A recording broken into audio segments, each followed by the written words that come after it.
महाभारत के युद्ध में एक ऐसा भी खूंखार योद्धा था जो सिर्फ अपने 3 बाणों से पूरी महाभारत का युद्ध महज 1 मिनट में खत्म कर सकता था।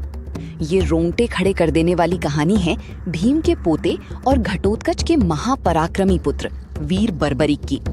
बर्बरीक ने भगवान शिव की घोर तपस्या की थी, जिससे प्रसन्न होकर शिवजी ने उसे 3 अचूक और जादुई बाण दिए थे।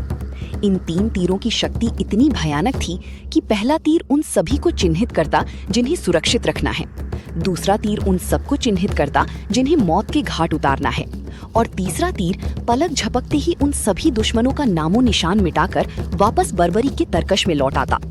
जब कुरुक्षेत्र का भीषण युद्ध शुरू होने वाला था, तब बर्बरीक ने अपनी माँ को एक वचन दिया। उसने कहा कि वो उस पक्ष की तरफ से लड़ेगा जो युद्ध में हार रहा होगा। जब भगवान श्री कृष्ण को इस प्रतिज्ञा का पता चला तो पूरे ब्रह्मांड में खलबली मच गई। श्री कृष्ण जानते थे कि कौरवों का हारना तय है, और जैसे ही कौरव हारने लगेंगे, बर्बरीक कौरवों की तरफ से लड़ने लगेगा। अगर ऐसा हुआ तो पांडवों का विनाश कोई नहीं रोक पाएगा। इसे रोकने के लिए श्री कृष्ण ने एक साधारण ब्राह्मण का भेष बनाया और बर्बरीक के रास्ते में खड़े हो गए। उन्होंने बर्बरीक का मजाक उड़ाते हुए कहा कि तुम सिर्फ 3 तीरों से युद्ध कैसे लड़ोगे। अपनी शक्ति साबित करने के लिए श्री कृष्ण ने कहा कि अगर तुम सच में इतने शक्तिशाली हो तो सामने खड़ी इस पीपल की पेड़ की सारी पत्तों को एक ही तीर से छेद कर दिखाओ। बर्बरीक मुस्कुराया और उसने अपना तीर छोड़ दिया।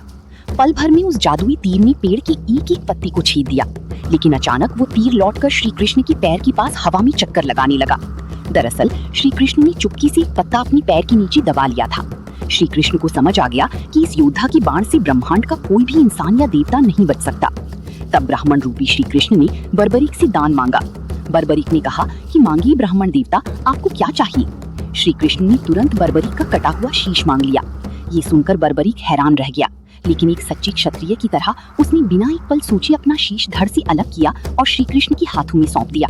श्री कृष्ण उसकी इस महाबलिदान से इतनी प्रसन्न हुई कि उन्होंने बर्बरीक को कलयुग का सबसे बड़ा वरदान दिया।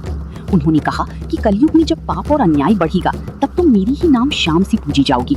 आज वही महापराक्रमी योद्धा वीर बर्बरीक राजस्थान की खाटू धाम में खाटू श्याम के रूप में विराजमान है, जिन्हें पूरी दुनिया हारी का सहारा मानती है।